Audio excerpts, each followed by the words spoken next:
Ẹ káàbọ̀ padà nínú ẹ̀kọ́ tí ó kọjá a rí bá ṣe lè mọ ṣàfihàn inequalities sínú graph.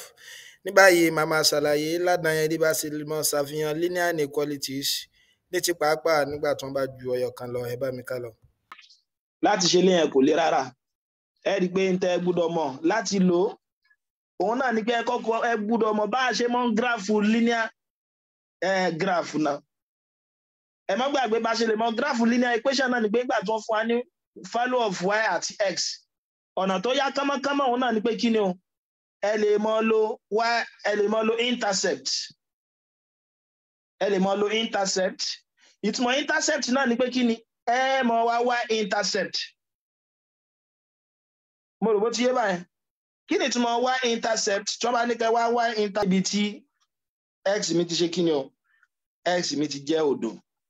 Mo rò bẹ́ẹ̀ gẹ́tì ẹ̀ báyẹn. So ibi tí x mi ti jẹ́ òdo. So ẹ tún y intercept náà nígbà tí y bá jẹ́ kí ni o, nígbà tí y bá jẹ́ 0. Ṣé ti gẹ́tì ẹ̀ báyẹn? So point tẹ́ bá rí ń bẹ̀ yẹn o, òun náà lẹ́ẹ̀ máa fi ṣe kí ni, òun lẹ́ẹ̀ fi máa plot àwọn graph yín. So ti yé bá wọn. So òun lẹ́ẹ̀ fi máa plot àwọn graph yín. Gẹ́gẹ́ bí àpèjúwe ní ká pé bá fẹ́ ṣírò eléyìí, mo lè sọ pé when s is equal to 0, pé y intercept ni ẹ àbí ajá sí pé kí ni o, y mi ó máa jẹ́ kí ni, y mi ó máa jẹ́ greater than -3 tàbí mo lè assume pé kí ló kọ ẹ ní. So ajá sí pé y mi ó máa jẹ́ kí ni, y mi ó máa jẹ́ 3, -3 àbí. So ẹ tún ṣe ìgbà tí y náà bá jẹ́ 0, ṣe àgbẹ̀ tí y bá jẹ́ 0 eléyìí ó jẹ́ 0 greater than 2x minus 3 yóò máa jẹ́ kí ni o, -3 greater than 2x àbí. So ti yé mi báwọn. So eléyìí ó máa jẹ́ kí ni o, -3/2 greater than x tàbí ká wọ́n pé x less than -3/2. Ẹ rí i pé mo ti ní pọ́ìntì méjì, 0 àti kí ni o, -3. Mo dẹ̀ sì tún ní kí ni o, -3/2 0. Màá plọ́ọ̀tì àwọn pọ́ìntì méjèèjì yẹn. Màá plọ́ọ̀tì pọ́ìntì méjèèjì yẹn sí kí ni o, sínú gíráfù mi. Màá plọ́ọ̀tì wọn sínú gíráfù mi. So tí n bá ti plọ́ọ̀tì ẹ̀ sínú gíráfù mi, so ibẹ̀ náà ni kí ni,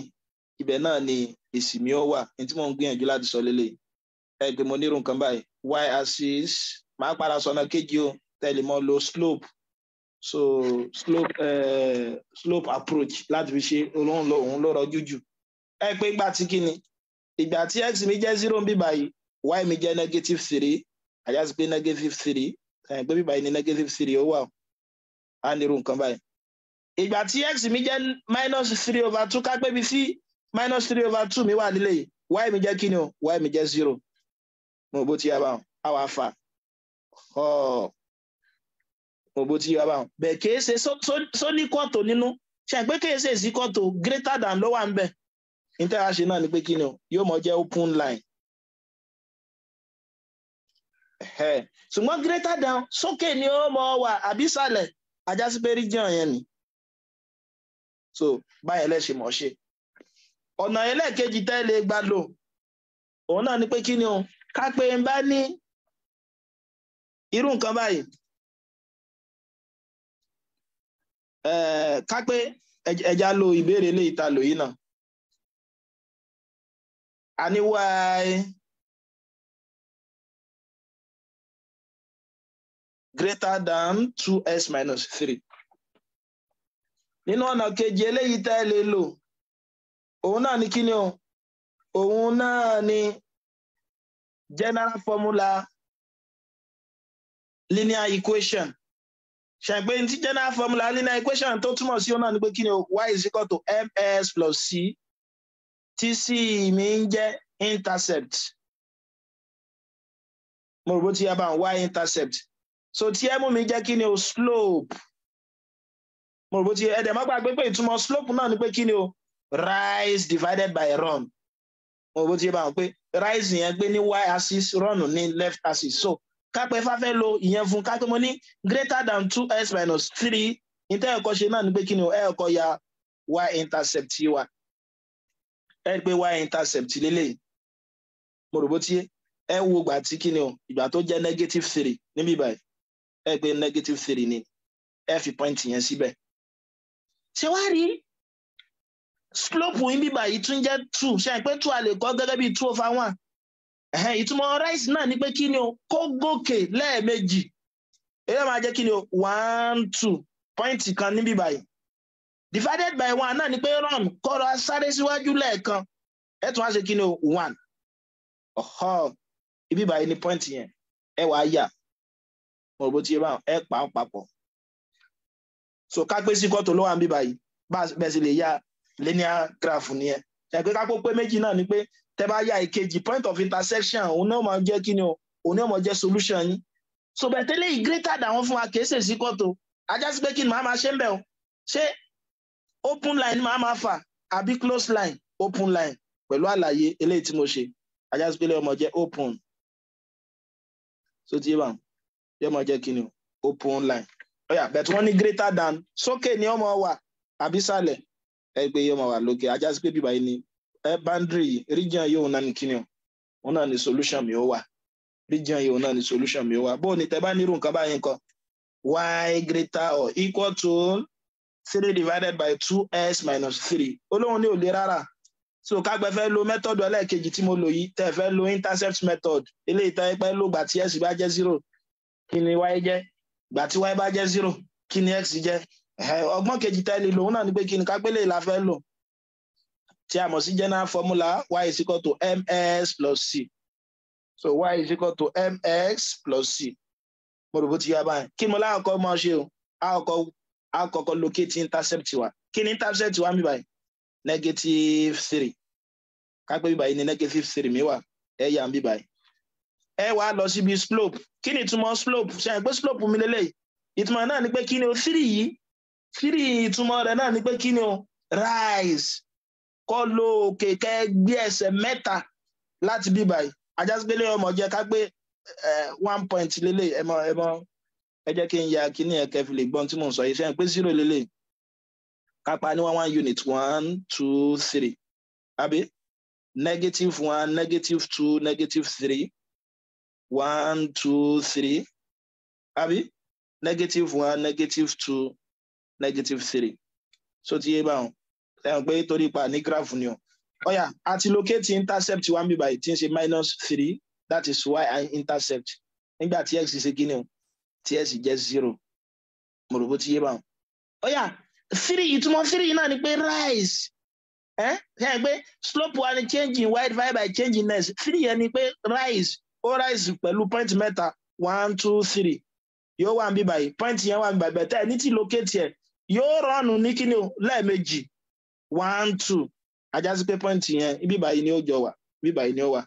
tẹ bá fẹ́ wá point mìíràn náà ni pé kíni ẹ tún rise yẹ lẹ́ẹ̀mẹ́ta 1 2 3 ẹ rọrùn lẹ́ẹ̀mejì 1 2 so ti bá ajá sí pé màmá ní irú nǹkan báyìí tí bá fàlà yẹn papọ̀ ṣé open ni màmá ní ni àbí closed torí pé mo ti ní ìsìkọ́ tó mi báyìí màmá ní irú nǹkan báyìí mo rò bó ti ń bá ṣùgbọ́n mo ní greater than ajá sí pé mo máa kọjú àrò yẹn sí lókè so ti bá so ibi báyìí ni àwọn solution rẹ̀ sì kí ni ibi báyìí làwọn solution rẹ̀ wà bó ní ká kún wá fún wa ní gbogbo àwọn eléyìí wọ́n lè mọ̀ pé wọ́n lè fún wa ní mẹ́ta ká ṣe papọ̀ so ká gbọ́n fún wa nírú nǹkan báyìí mo ní s y less than or equal to 6 s greater than 1 no ẹ jẹ́ ń fún wa ní mo ti fún wa nírú àpẹẹrẹ ilé ká gbọ́n fẹ́ ká sọ́ọ̀fù arákùnrin yìí papọ̀ kọ́ mo ní y greater than 2s minus 3 y less than minus s plus 5 ẹ pé simultaneous nìyẹn simultaneous linear inequality lélẹ̀ bó la ṣe ṣe ẹ kọ́kọ́ ya graph yín kágbọ́n fẹ́ solve ẹ graphically ó yá ká pé eléyìí mo fẹ́ kọ́kọ́ fẹ́ solve 3 mi ká pé bí 3 mi wà lẹ́yìn o màá kọ́ locate y intercept mi ṣe yẹn pé -3 ni y intercept mi àbí slope mi màá fi wá rise àbí rọ́nù ẹ̀ ìtumọ̀ 2 yìí ń pé 2/1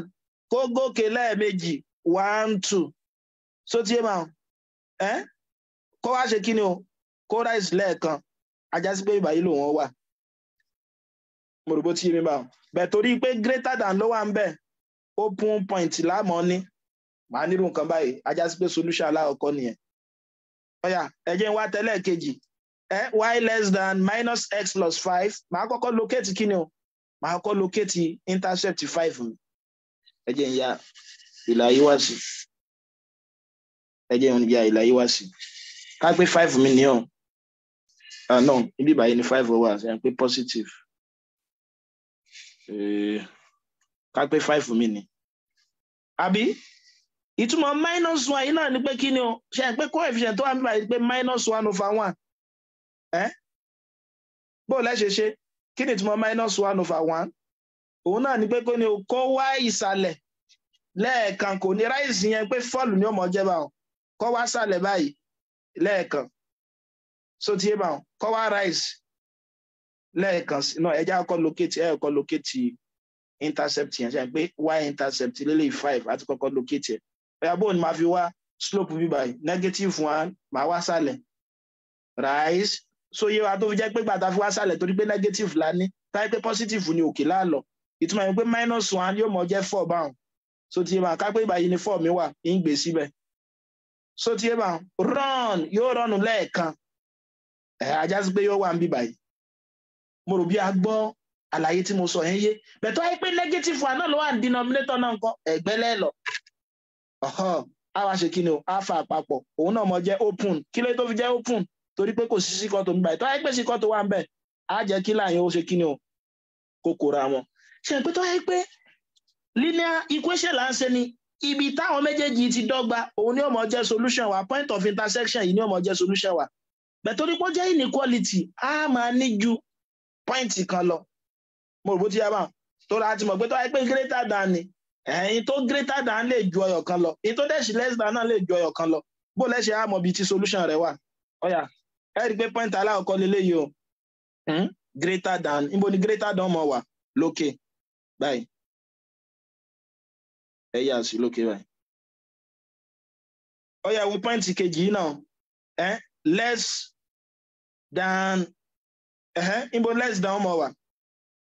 less than mọ̀ ṣe kí ni o yóò mọ̀ wà ní sálẹ̀ báyìí àbí no gráfù kejì yẹn dà ṣe pé line kejì lélẹ́yìí gráfù kejì lélẹ́yìí so ajá sí pé less than mọ̀ wà ń bí báyìí so ti yá báwọn ẹ wá rí ibi tí àwọn méjèèjì ti dọ́gba yìí ẹ bá kí n lo line mi ká fi lè rí ibi tí àwọn méjèèjì ti dọ́gba dáadáa ẹ jẹ́ n lo line mi fi fàlà eléyìí ọ̀yà ká pé mo lo black ṣe ń gbóhùn ní báyìí níbo wọ́n ti jọ pàjùbà níbí báyìí so ti bá ajá sí pé bẹ́ẹ̀ ni kíni o bẹ́ẹ̀ ni solution mi ó wà so eléyìí ni bẹ́ẹ̀ sì mọ̀ ṣe ìjẹ́ tẹ́lẹ̀ ìbáyé wa bó wà ní quadratic